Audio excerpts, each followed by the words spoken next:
but don't fall.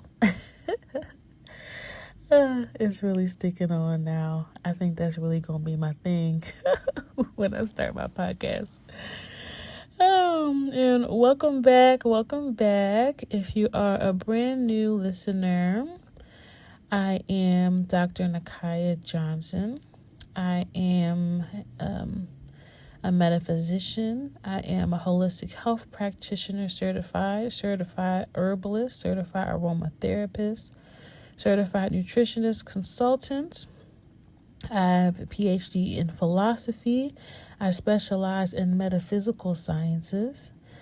And I study what's beyond science. I, wear many hats. I'm into many different things. And it's all on my path and just keeping me where I need to be, And I'm glad to be able to guide other people to help them become who they need to be and not hide it, So yes, welcome to Diary of a Mystic, where I pour it all out. Sooner or later, I want to start to maybe have some guests on, to have some spiritual interviews, to just have some, good, wholesome spiritual talks, spiritual affirmations, or whatever the conversation and energy may bring in that day, that moment in time and space, So, yes. So in this episode, I'm just going to kind of continue on from where I left off before. And of course, add in anything that I see fit, to the moment, to the energy of this recording, all of that, So last episode, just in all the episodes, the first couple episodes for me, I feel like it's going to just be a storyline as to what has gotten me here. And then once I'm able to kind of complete that, that's when I'll start to kind of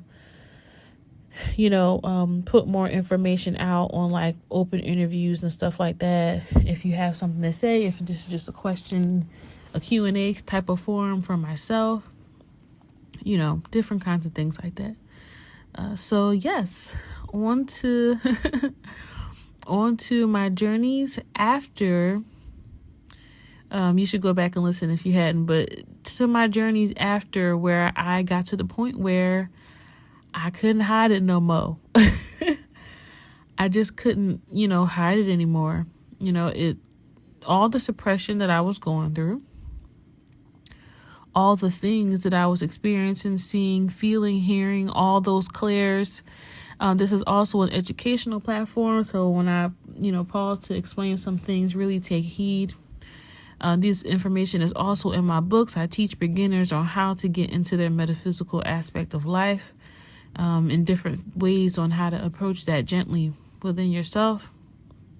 So when I say the clairs, okay, how everybody's like, oh, my third eye is open, and everyone's like, oh, I burn sage, so now I'm all spiritual. Oh, I got locks, now I'm all spiritual.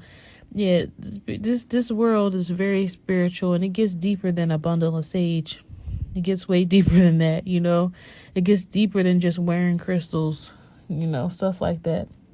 But anyway, excuse me. When I speak of the clairs, I mean all of our clairsenses that allows us to interact with our world around us psychically. Okay.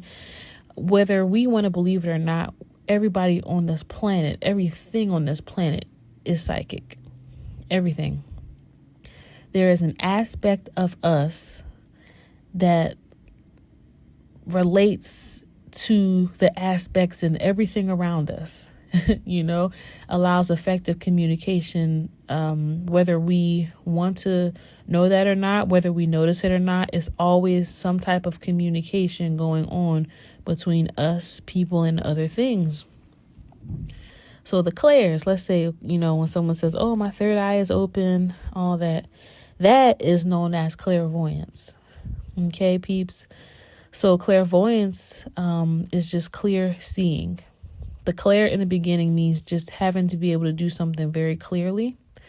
And this is talking in the spiritual sense. So clairvoyance, that's clear seeing. Then we have clairaudience, that's clear hearing. Clairsentience, that's clear feeling. Then we have clairgustance, that's actually clear tasting. Then we have claircognizance, that is clear knowing, like having knowing of something that you just don't know why it came into your mind. It's just, there. Then we have clairolfactory, and that's clear smelling, like when you fall in love with someone and then you're out and about and you're like nowhere near them, but you catch a whiff of them in the air, but they're like miles and miles away from you. Yeah, that's a spiritual essence of them that you're smelling around you. It's clairolfactory, and when we have, visions, or people call them premonitions, that's the old school term for it. Things like that, those, that's all happening clairvoyantly with your third eye. There's other ways to go about communication with these senses. We can definitely communicate with everything around us. Everything feeds everything. We need the trees to breathe. And if you don't know, then you need to know that. Do some research on that as best as you can. But on to the story. So I was at a point where I'm like, okay, I can't hide this no more. I'm definitely getting into a point in my life where I'm like, things are going up. And if I don't do something about this or figure out what's going on, I am going to be out here like naked and afraid or something. You know what I'm saying? So I'm like, okay, boom. So that day happened, and I'm not going to lie, it took me a couple of days to recuperate from that because I was afraid, I was scared, that I was literally just going to walk around and they just pop up like that. The spirits just will pop up fully clothed, fully dressed, like, just there. And that's just some stuff that you see in the movies. You don't actually think that's going to happen to you or has happened. But trust me. And to this day, I'm 32 years old now. I've never seen a spirit like that in full form like that ever again. And most times when you experience subjective and objective clairvoyance, it gets to be to a point where you're like, okay, it's getting real. You know what I'm saying? It's getting real. Like I've never seen that again. Never ever seen a spirit like that again. But I've seen and experienced a lot more surrounding that. I was able to always pick up on things. I've always been very clairsentient, but after this day, I realized like this is definitely a part of my gift, like this clear seeing. And I wasn't just like, I think I've mentioned it to somebody before, like, yeah, like my third eye really is open for real. Like they're thinking that I'm on the new trend, like, oh yeah, well, my third eye open too, girl, just stuff was just, people wasn't taking me to be for real. Like, like I'm really, it was, I don't know. It wasn't like no crying wolf situation, because I've never done that before, but it was like, dang, like folks wasn't, the people that I was sharing it with wasn't really, they would approach it very jokingly. You know what I'm saying? Like not the way that I was wanting things to be approached, to be made to feel like accepted, understood, heard, and all that. So still at this point, I'm like going through this alone,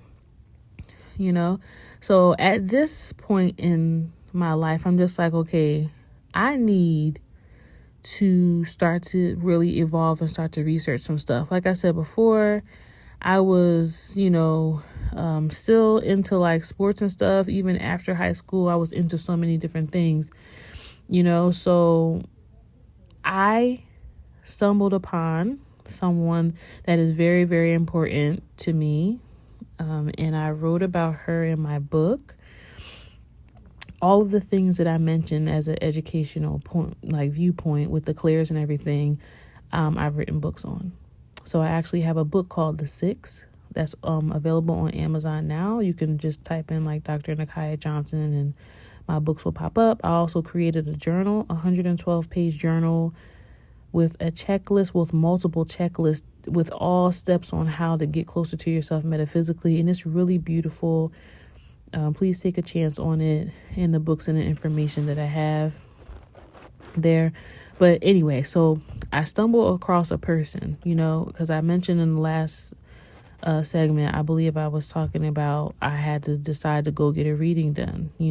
I had to really decide on trying to dig deeper, try to figure some stuff out. So boom, some time goes by. It had to be like a few months, maybe even like a year. Time went by, because I was still kind of running from it. So I was just experiencing stuff and just trying to just deal with it. Like I was writing stuff down and I was taking notes on what I was experiencing and stuff like that. But I was trying to do the best that I could without scaring the hell out of myself, So boom, I start to look around for readings and stuff. So I stumbled across someone where I could just get a reading, and it was right nearby. I'm from Jersey, from a little town called Willingboro, and that's South Jersey. This was on, I don't know if that was Charleston Road, but it was a road that was kind of nearby, like the marketplace. And there was like a Jamaican food spot on this road also.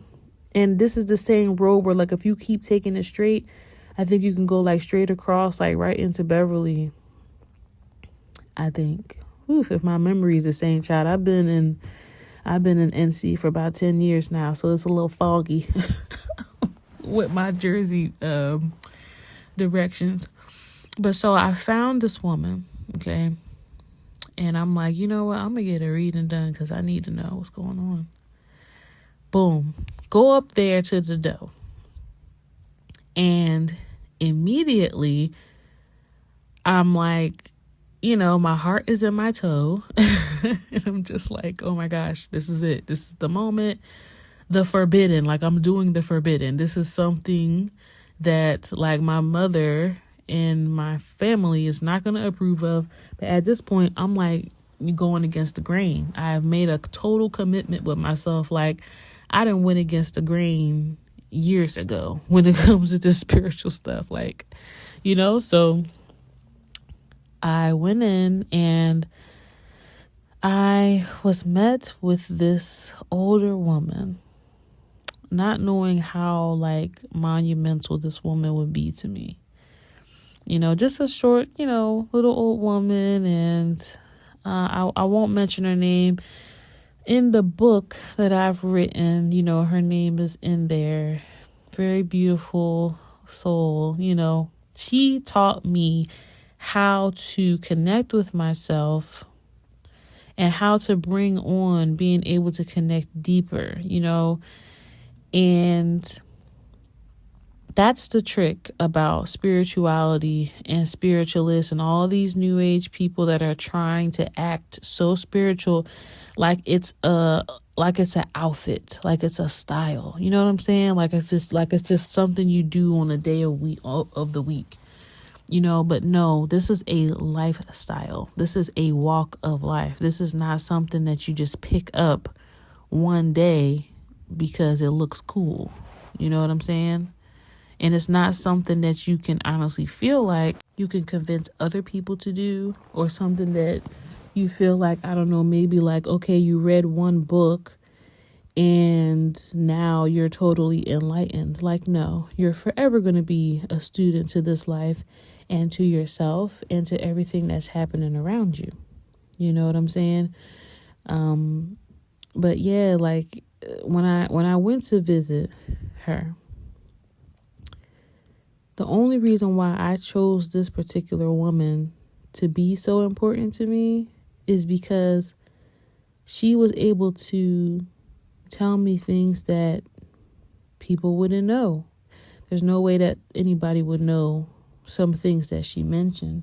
You know what I'm saying? And at the time, like I just, I lost my grandmother some months before, and I had on a necklace, and I had a ring that was hers on the necklace, and I just was shocked, that she was able to pick up like on names and stuff, and, just stuff like that. But she was just telling me about myself and what I was in search of and all these different things that nobody would know. It was like I was the only one at that time to really know about the journey that I was on, and what I was trying to do, figure out what I was going through, all those things. So she understood my mission, and she's just like, you know what? She was like, I see your heart. I see what you're trying to do and what you're trying to get out of what's happening in your life right now. She was just like, why don't you let me teach you? Why don't you let me just show you some things? And in turn, she just was like, you can help an old woman out, so it's like I turned into her granddaughter immediately. Like we had a good connection. We clicked. It was such good times. And so that day before I left, she gave me like a chart, like a chart of a person sitting down, and it had chakras, and she told me she wanted me to study that. She was like, I want you to look at this and study it and, get as much information about this stuff as possible, about chakras and what they mean to you. And, she was just telling me about different stuff. She's like, this is going to be like, just a startup thing. So when she meant like, oh, just help an old woman out, I mean, we used to have fun. Okay. Like I would help her, just like I would just drive her to the grocery store. We would shop for groceries, and it wasn't like she was using me, because this was the misconception by family that this woman was using me or she had me under some type of spell. But I'm like, no, I willingly wanted to hang out with this lady. Like she was teaching me stuff, and in turn, I'm doing stuff to help her, in her daily life, so it was a smooth give and take. And it's like she understood me, who I am, where I was mentally coming from. You know what I'm saying? Like it was just blissful being in her presence. Like we would go to the grocery store. She would gas my car up, after we come from the grocery store. We would go back to her house. I would watch her cook dinner while we talked about spiritual stuff, and she was just teaching me and showing me stuff. And then after the, things that we would do, at the end of everything, we would like burn incense, or she would show me how to make powder incense, or, just different things that would help raise my vibration, after we would, just hang out and do stuff. So sometimes she would just pick me up, and she'd just be like, I don't have anything to pick up today. Like we might go pick up her medication or something on some days, but some days she'd just be like, you know what? Did you eat? Did you eat today? Like, let's go grab us something to eat, And we wouldn't just go like to like Burger King or something like that. She'd be like, right, let's ride up the highway. Let's see where we want to stop at, She was a sweet, sweet, sweet lady. And I loved her so much. And there was a crystal that she had given me, because she traveled somewhere. And she told me she wanted to bring me back a gift. So I'm like, okay, cool. And I still have that crystal to this day, and I cherish it. It's in sight, when I go downstairs to my bookshelf. And gosh, that was a beautiful lady. Oh my gosh, I miss her so much. I haven't spoken to her in years. It's been such a long time. I don't even know how to locate her, because she was kind of a gypsy. Like her and her family they traveled around, and they had a lot of people. They lived together. Like everybody, lived in one house. I want to say she was Italian or Roma, I don't know. Let me not go that route of trying to identify what I thought she might have been, her nationality or whatever. Either way, it doesn't matter, because a good heart knows another good heart. You know what I'm saying? She was just a blessing, but she would also just do little things, that I thought was interesting. It's like, I really want to get that connected to myself that I'm able to do those things. So we would be like watching shows and stuff. Like we watched this horse race one time, and the horse race, this I don't know, made me feel like a little kid, right? So the horse races was like, people betting on horses and stuff like that. So horses were racing, boom, they let off, okay? And then for every race, like she would ask me like, okay, so who do you think is going to win this race, right? So when I tell you about, we maybe watched about three races, or maybe even 2 races. Or maybe it was just, no. We watched that one race. It was that one race, but I remember before she used to always talk about, horse racing and stuff. So I'm like, okay, boom. So that one race that happened, that I was actually like, paying attention to, because she used to always just talk and just teach me things as we were doing stuff around the house. So there's one moment we got to actually sit down, and she told me, she just was like, hey, like, which horse do you think is going to win this race? I was like, I don't know. Like I picked a number, and she just like, okay, And she used to always do this thing. Like I knew when something spiritual was happening with her, because she would always tap on her left, like her left finger would start tapping, like her pointer finger. She would always just tap it, like she was getting information, you know what I'm saying? Which I come to find out that actually is the case. So you will come to learn through my books or just other sources, but just even here right now, your left side is your receiving side energetically, okay? And your right side is your releasing side. So through meditation and different things like that, you'll start to notice that you might, feel a little bit more tingly, you know what I'm saying, on the left side when you first begin to meditate, because you're taking in a lot of information of what's happening around you. People tend to hyper focus a lot, when they're beginning to learn how to meditate and stuff. So a lot of information is pouring in. I call it mind chatter, a whole bunch of different thoughts like, ooh, do I got more toothpaste? Damn, where's that left shoe at? Where am I going to be on time for work tomorrow? Just a whole bunch of mind chatter and stuff. But anyway, so your left and your right side truly does play a significant role. Also, as does the left and right, hemispheres of the brain when it plays down to spirituality. But anyway, so she was always tapping that left finger. So we picked the horses and stuff, and she's just like, yeah, I like this horse. Like she picked the number. She's like, I like this horse. She's like, I really think that, something's good with this horse. So boom, the horses are, they're racing. And mind you, this horse wasn't like up in the front the whole race. You know what I'm saying? It was clearly looking like the horse was about to lose. There was no way I thought that this horse would win. So at the last couple seconds of the race, this horse won. And I looked at her and my mouth was just open and she did it back at me. I wish you could see my face when I did that, but we were both looking at each other with our mouths just open, but it's like she knew. You know what I'm saying? She knew what that was going to be.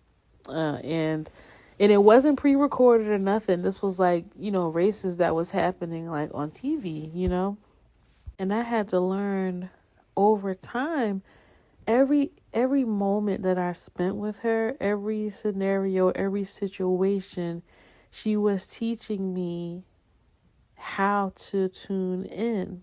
You know what I'm saying? Like, we would be kind of hanging out, and she would just be like, yeah, just like sit back and relax. And, and then something would happen. Like, she would pick up on something, like she was always trying to teach me how to bring it on. That's what she used to always say. When you breathe in and you do it at a certain way, you breathe in like this and that. And then she's just like, you kind of know how to bring it on, and you start to get deeply connected to myself. I'm not going to go over every single detail that we used to, stuff we used to talk about and all that. But this woman taught me how to get more connected within myself. You know what I'm saying? Like, how to truly cater and learn about myself and the things that I was going through, and how to more so like tame it. You know what I'm saying? Like, I wasn't so much as a wild, like a wild flame, untamed, so, but every scenario that we had was just really, really beautiful. And we just had that dynamic for a long time. Like, I'll do some grocery shopping for her. We'll ride to get her some cigarettes or something. And throughout our ridings and all that, we just had a bunch of spiritual moments with each other, and how she was teaching me how to do things. I almost felt like, and I always felt like a Mr. Miyagi and Karate Kid stuff. Cause when Mr. Miyagi was teaching, the kid how to do Kung Fu, he was giving him tasks like that didn't seem like it was Kung Fu. You know what I'm saying? Like, okay, wax on, wax off, or, the newer version with with Will Smith's son in it. He was giving him different tasks to do that to him, it didn't seem like it was Kung Fu, but it was Kung Fu with just different motions, that he was trying to imply, that Jackie Chan was trying to imply, like, for him to do. So I kind of felt the same way with her. It was like, it wasn't just grocery shopping. It wasn't just going to the store to pick up some medication. It wasn't just stuff. It was like little mini challenges that she would, like, instill on me in a way. Every time we were together, it was like, So I remember there was one time where I had to not like guess a number or something, but it was like something was coming up. Some situation was coming up. We were in a restaurant. So this place called Pizza Wings and Things, like if you from Jersey, like South Jersey, near where I'm from, then you know what I'm talking about. So Pizza Wings and Things, we're sitting in there, and we were waiting for the waiter to come out, or something was happening in the restaurant where she was telling me to just like, okay, I think I was trying to figure out when we would be served, and she's just like, okay, now just take a minute. And she's like, well, what do you feel in here? You know what I mean? Like, she would try to get me to break down energetically what I was feeling compared to what was going on in the room. You know what I'm saying? It was like little lessons. And I personally, deep down, feel like she truly helped me evolve in a way mentally, because I was not focused on the things that I needed to be focused on to grow myself spiritually. So that's why I just give so much thanks to her.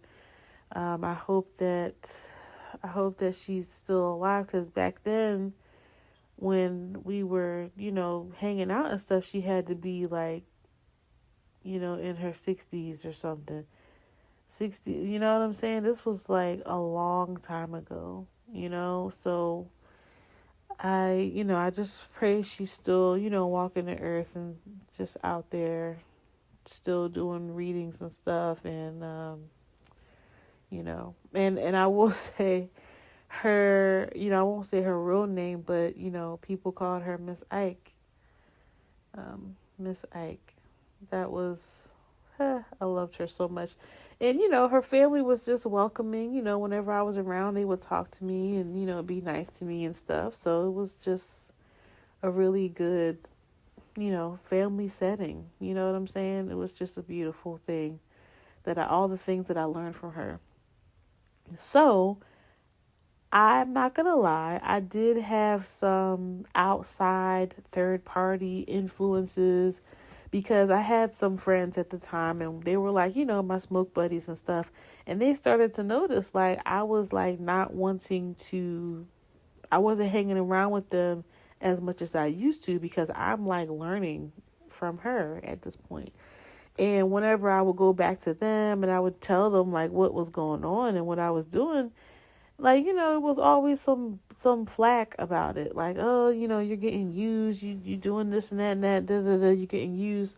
So, I was still very young. So, there was an instance where I was like, you know what? I want to really see if I'm getting used by her. You know what I'm saying? So she used to, like I said, she had a lot of people moving around here and there, whatever. Long story short, one time she asked me to do something for her, but this particular time, she gave me like only a little bit of gas money. You know what I'm saying? Like, but the trip was longer than what I could make with that gas back home. I needed more gas money to get back home. And it was just a difficult situation. So I came to where she was to do she would burn some powder incense for me and we would do some spiritual stuff. And we were on the way back, but she was saying like this was all like a build up towards me like initiating, I don't even want to say initiating, but she was like, I just want you to be able to be more open. Like I want you to be able to receive all the things you need to receive. So I want to help you do that and stuff. So she was making it seem like I was going to go through some rite of passage. You know what I'm saying? Like, I don't know, healing sound baths and all these different stuff on like this one particular night. She just like, I got all the materials in the office, I have this and that. And once we get finished, we can drive here, da da da da. And once we get finished with this, you take me here to my family's house. And on the way back, we can go do that, right? So I'm like, okay. So boom. And I trusted her all the way up to this point. So boom, I go all the way out to wherever we were going. On the way back, and I was just like, okay, so are we going to do like the ceremony and stuff? And she started to like brush it off or like, yeah, we're going to do it tomorrow. And then when tomorrow came, it was like, oh, I don't have the right materials. And like, she always tried to like skip past that, So then I grew weary. Like I'm like, nah, at this point, no, I think she probably just told me that just to get me to take her where I needed to go. But I didn't know her for that. I was not expecting her to do that. So one day, I got on the phone with her and I told her like, I'm just like, I love you. I care about you, but I feel like you might be using me. She just was like, no, I'm not using you. She just was like, okay, if that's how you feel, she just was like, and I was like, yeah, well, I just want you to know that's how I feel. And I, I'm standing strong behind what I feel. She just was like, okay, bye. And she hung up on me and I never heard from her again. Like I never heard from her again. She wouldn't answer my calls or texts after that. But I don't think I called or texted her after that. She just hung up on me and I just severed a relationship with her that, maybe she really just needed me to take her to where she needed to go. You know what I'm saying? And she just didn't want to tell me what it was for, or she didn't have that much money but still wanted me to go. But she didn't have to lie and say she was going to do some stuff for me and then didn't do it. So that kind of hurt my feelings, but I still held very tightly to the relationship we had built. She was such a sweet lady and I learned so much with her. So after that situation, I went on to, practicing Reiki. I went on to studying about Reiki and I went to go get certified in Bensalem, Pennsylvania by a lovely, lovely, lovely, lovely woman. And God bless her heart, rest her soul. I love her so much. She was also a sweet woman that I know. So I got my Reiki 1 and 2 levels with her. And then I traveled to North Carolina, where I reside now, and I got my level 3 master teacher level for Reiki. When I first researched Reiki, I think I mentioned it in another episode, but like I literally researched like magic coming out of hands. Like, like how some people be like, "Oh, I'm a hopeless romantic." I'm like a hopeless magic person. Like fairy tales and magic and energy and all that, it really is such a valuable thing. Like how when people be like, don't kill your kids' imagination and all that stuff. Like, no, for real, please don't, because a lot of things that is in a child's imagination will give them the gas as an adult to be able to follow their dreams and know that they're realistic and can be reached, So please, peeps, please just be more mindful of, what you're speaking into your kids, and, because the subconscious mind is the memory bank of the mind, and it holds and collects onto everything that happens in this lifetime and next lifetimes and all that, so please be mindful.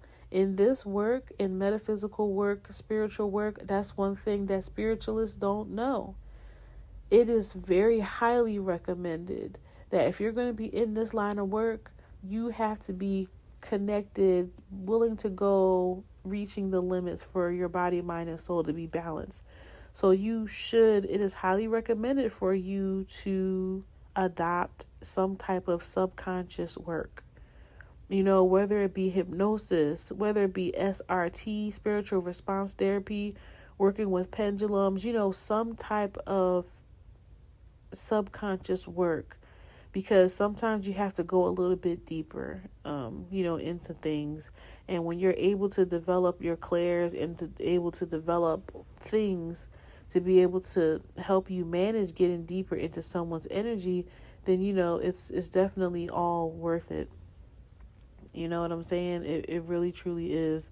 And also, when you become a Reiki practitioner, so just I want to touch base on that just a little bit for people that don't know about Reiki. So Reiki is basically just utilizing the energy that is around us, the universal life force energy, to be able to flow through us. We're an open channel for this energy to flow through, and we're able to direct it to certain places to be able to allow energy healing to take process, energy manipulation, however you want to transmute that verbiage, and we're able to, help people in numerous amounts of ways, whether it be helping their mind be calm, helping the body recover after chemotherapy. Reiki has many, many uses. It's very valuable. I just feel like everybody that is a spiritualist, that actually is this walk of life, most of them are like they have found the system of Reiki. You know what I'm saying? So besides that, like I was saying, I've gotten all my levels. It took me some while. They were very spaced out. 1 year I got it. Then I want to say maybe like a year or two after that, I got my level 2. And then my level 3 was like way later. Like way later, years later. I didn't wrote, I think I just had manuscripts then, but I was just really into some really heavy spiritual work. I was still studying in my doctorate and stuff. Like I was really just going through it. But I realized to this day, Reiki is such an important aspect of my spiritual practice and what I do for people. And Reiki is not just for sessions. Like when you become a Reiki practitioner, Reiki flows into everything that you do. You know what I'm saying? So the original system of Reiki, Reiki, was founded by Mikao Usui. And the original method is known as the Usui method. So basically, Mikao Usui traveled and he went up to a mountain and got into like a deep meditation for like 21 days. And the system was given to him, like the energy system was given to him, and he was learned or taught how to use the system and pass it to other people. So that's basically just that in a nutshell what Reiki is, but it's very helpful. It's a very, very beautiful thing. It's a Japanese based healing modality. Very, very beautiful. And, I do those sessions as well, and it can be done through distance, like through Zoom, and for me personally, when I do Reiki, because it also helps to keep your chakras balanced as well. When I do Reiki, I'm allowed to, well, I wouldn't say allowed, but I am able to, allowed, because it's really all, God is helping me do these things. So I am able to view into the body on like where the ailment might be. Like in my mind's eye, something might seem a little highlighted or something like that, So there's different things, and I can get a reading off the body just doing Reiki for somebody. I don't always have to use cards, but I learned about that. And once I learned about the Reiki and I started to really get into such an amazing flow, I started to push myself to limits. I started to severely study meditation, study meditation to the point where I could literally get into a specific brainwave state in a very, very quick time. And when I'm in that brainwave state, I was able to stay in that state for a certain period of time, and only take a certain amount of breaths, but still feel like I'm breathing like regularly, like not feeling like I'm out of breath, I'm about to suffocate, nothing. It was like almost like my whole body was breathing. You know what I'm saying? So like when you look at a diagram of the chakras and you see their directions of travel, like it would make sense what I just said. But yeah, so, that whole process was just beautiful for me, learning about the chakras, just trying to figure out how to go up, keep going up and up and up, practicing Reiki, experiencing a lot of more things with Reiki. I was able to see and I'm able to feel so much more with Reiki. Like my hands are more sensitive, like they feel like magnets, like when someone is in pain or something, my hand feels funny over that area. And a lot of practitioners will talk about that, and how it makes them feel and all the things, So moving on from there, I will say that now when it comes to the studying part, the part where I fell knee deep all into like, what? I'm studying this like formally. So I became pregnant in 2016, with my first son. And there was more that I just felt like I was missing. I wanted more. I'm just like, there's some way that I can get recognition for all of the things that I already know, but I want to be formally taught. And it was just so hard to be formally taught stuff that's beyond science, So I Googled all that, I Googled all of my concerns and all the things. And I'm just like, you know what? I want to find this and that. It was like, I was hell bent on trying to find it. So boom, I found the school, that I've recently graduated from with my doctorate. Found the school. I was in the school for about 7 years, and I'm going to go back to get a double PhD in relationship dynamics. It's going to be beautiful. Relationship dynamics, they're teaching you how to metaphysically connect to each other, versus the books that I've written is about how we metaphysically connect to everything around us. But it would be very beautiful for me to, get that double PhD, because I want to write another book. I really want to write another book, because it'll be like a trio, like a beginners to metaphysics and different things like that, energy healing, the self. My first book is called The Wellness of Being, and a lot of people used to look at me like I was crazy when I wanted to name it that. They're just like, the wellness of being what?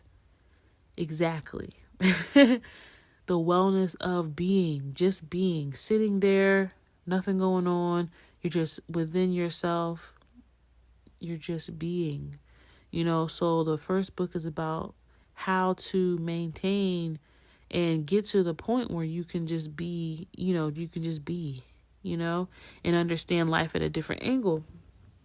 So as I did my studies and things like that, I found it very intriguing that all the things that I was studying was like stuff that I've come across or things that I've experienced.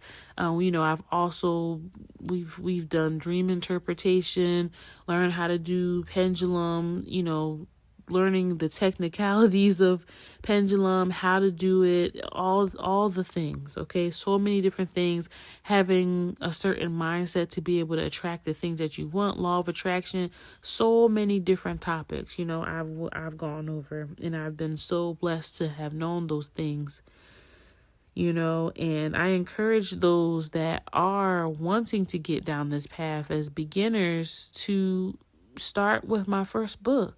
It gives some personal experience in there a little bit, but having that first book and then the second book after that and the journal that goes with those two books, I just think it's the perfect match for a beginner. It could be, good for, someone that's intermediate as well, but I just really want to cater to the beginners because people are afraid to come out to be spiritualists and wanting to be energy healers and all that. People don't see it as a profession, like a realistic, what I'm saying, with walk of life. I used to get asked that, like, oh, so when you've done this, how are you going to find a career? Where are you going to work at? Stuff like that. Well, this path, like most spiritualists work on their own. They work for themselves, So all the accomplished and all the accolades and stuff that I have is because I want them for myself. You know what I'm saying? I want them for myself. It's not like to flash in other people's face, but I genuinely wanted to study all of the things that I have studied because it's a benefit to myself and to other people. I am a healer. I am somebody that's supposed to guide other people in this life spiritually. I've known that for a long time, but I've said it before. This is Diary of a Mystic. I'm coming all out with it. This is who I am. This is what I'm going to be doing, like I'm not trying to say I'm trying to, like take over the world with trying to reach as many people. Like I'm not Gandhi or like, like nothing like that. But it's like, I want to be known for who I am. And I'm going to be big. I'm going to be known for the gifts that I have to give to other people. And never be afraid to shine. Like, for real.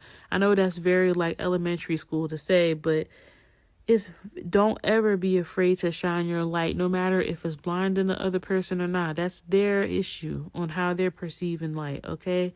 You be who you are supposed to be. And allow your blessings to come to you in however shape or form they're supposed to come to you, but after all the studying and after all the stuff that I've done, this is what's led me down the path of like, okay, you know what?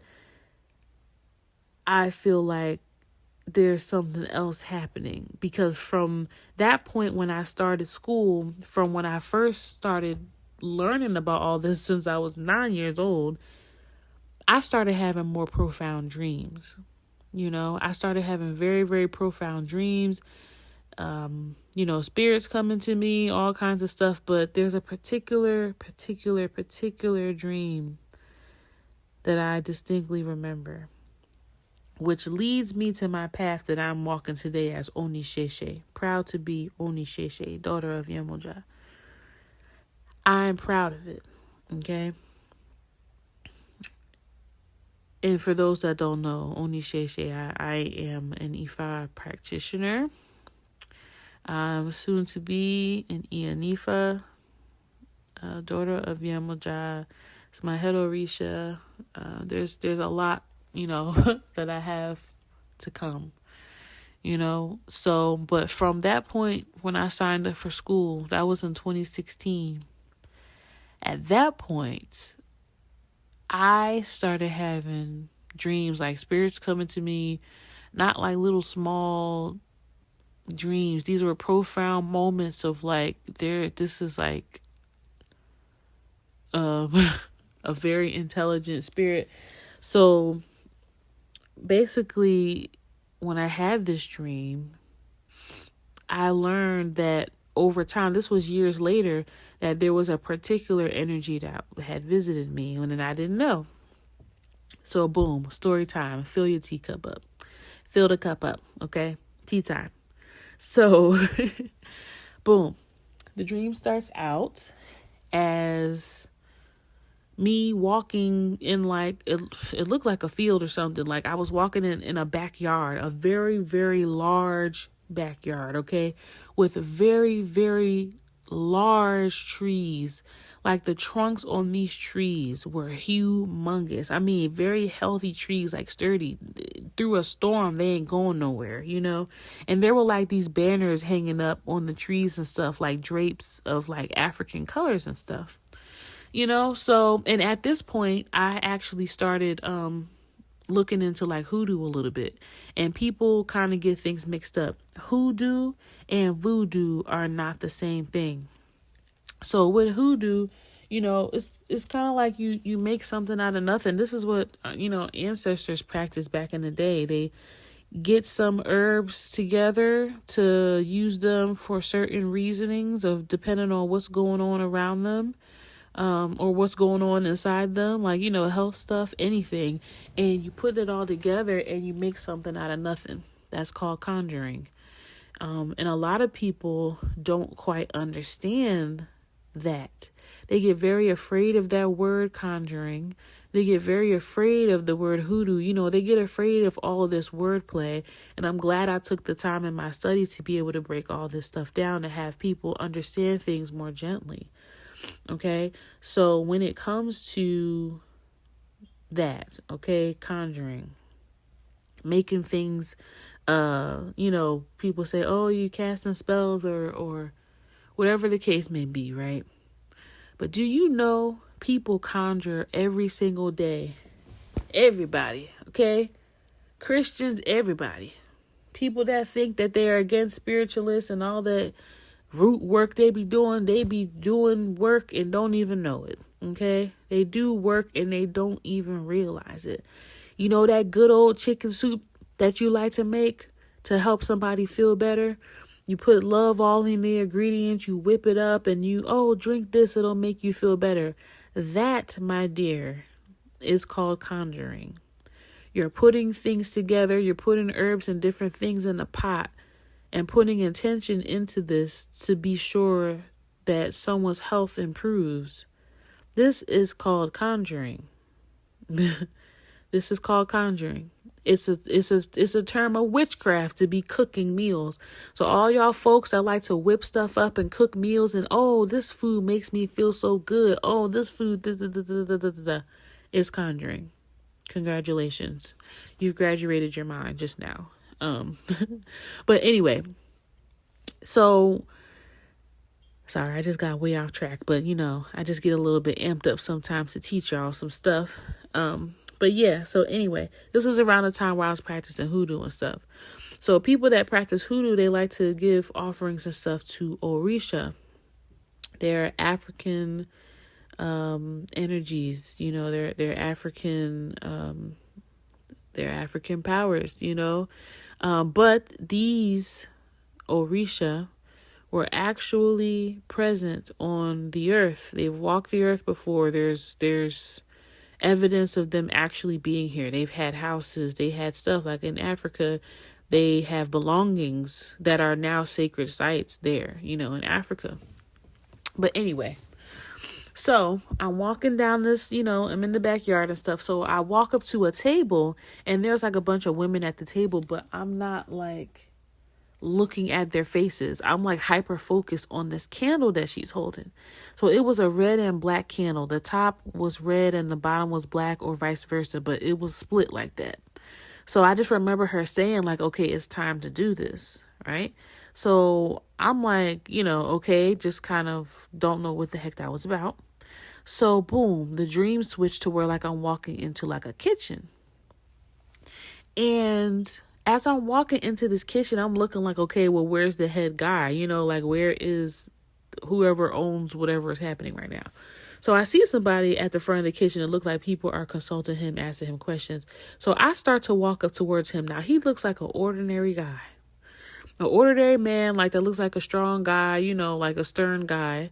And I'm walking up to him, and I when I tell you, I know he heard what I said. Okay. Because when I'm in dreams, like I get conscious, like I know I'm very aware that I'm dreaming. I start walking over to the guy, and in my mind, okay, inside, I'm just like, well, who the bleep is this? Like, who the hell is this? Immediately when I said that, okay, when I tell you, the loudest, the most vicious crack of thunder you could ever hear in your life. Okay, not just rattles your ears, but rattles your body.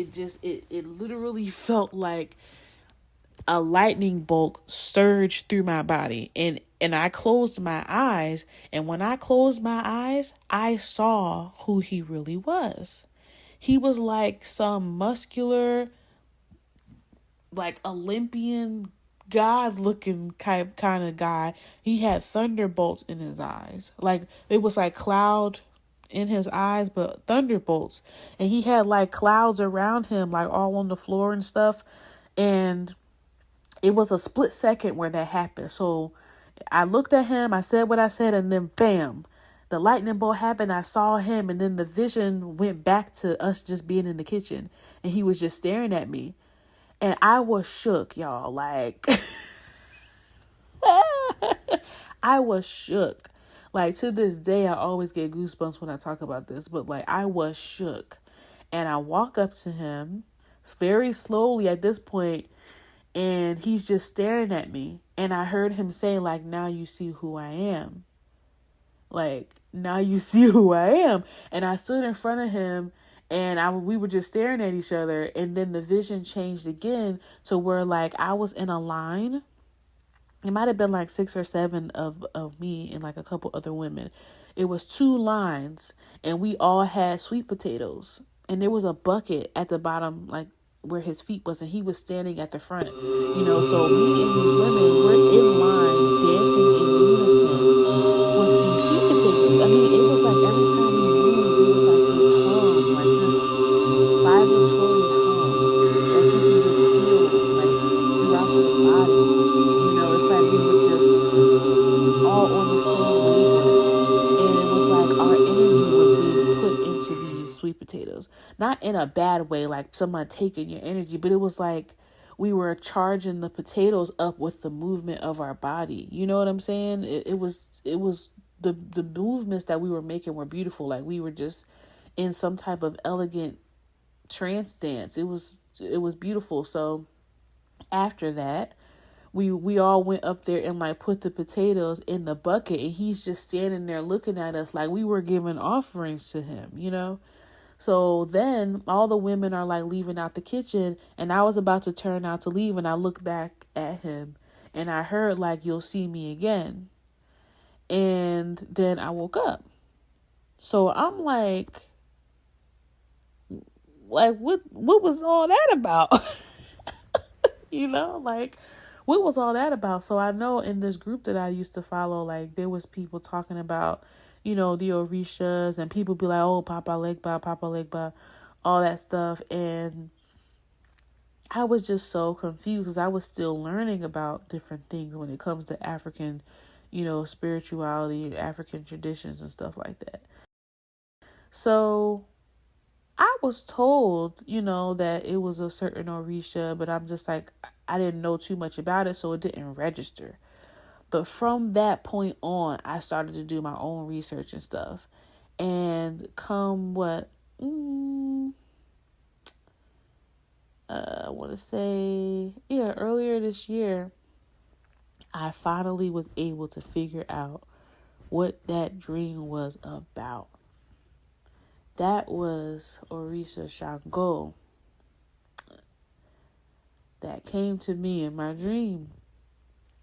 He's a god of thunder, lightning, and it was just beautiful because when I got my consultation, like my Ifa consultation, I was able to be at rest. Like my spirit was like, wow, like finally getting to know. And then some other stuff came out,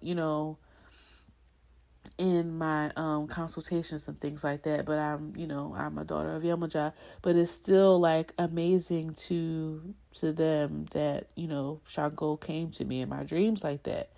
They're just like, you must be really special. You must have a lot to offer, for an Orisha to come to you like that. And I do have a lot to offer. I'm not trying to brag or anything.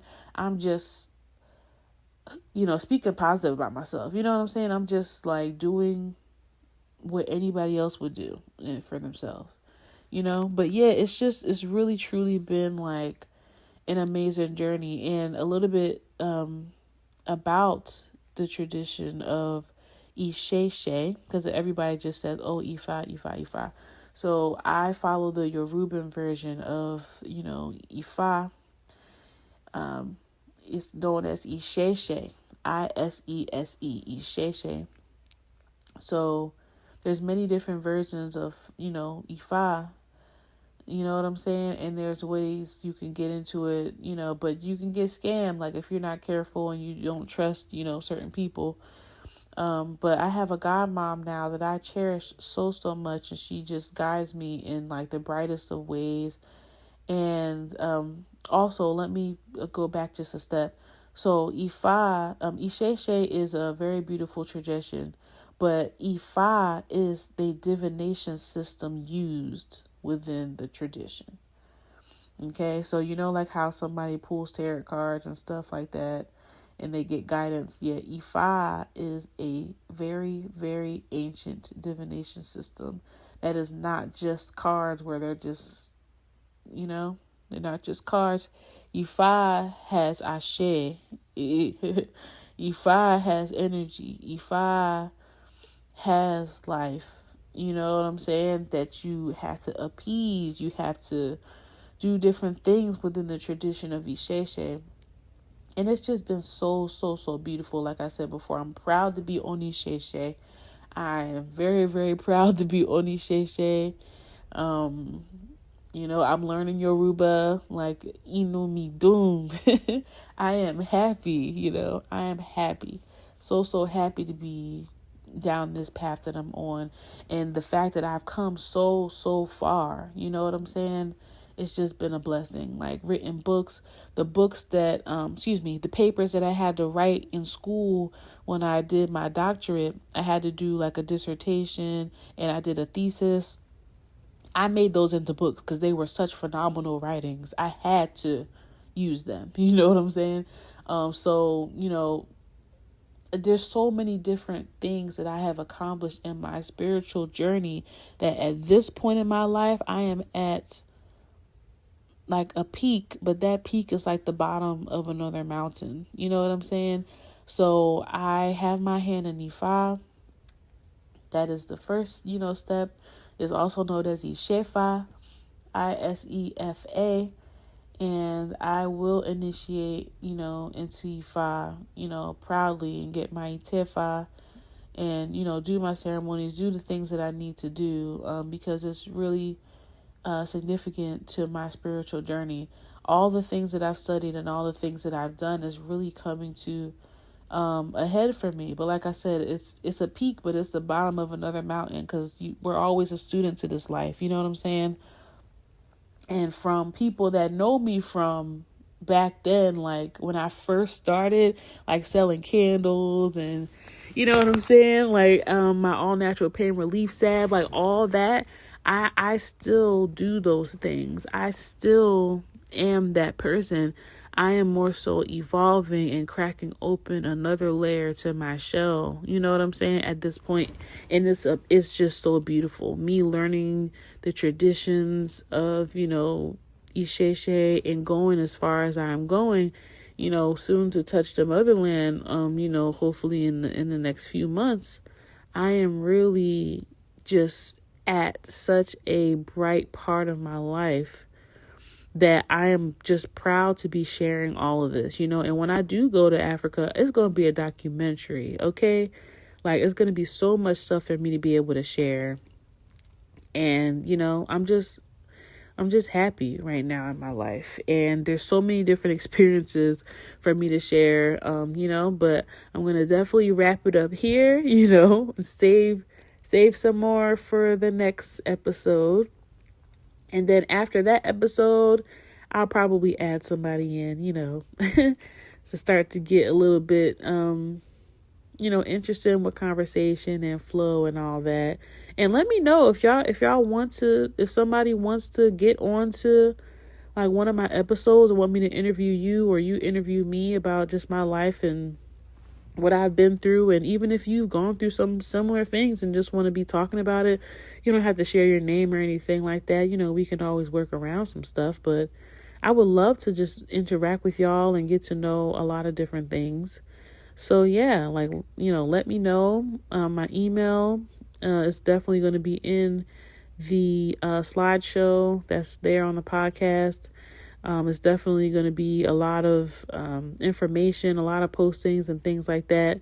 I'm starting up with TikTok. There's a lot of information I'm trying to get out there and just take my time with it. You know what I'm saying?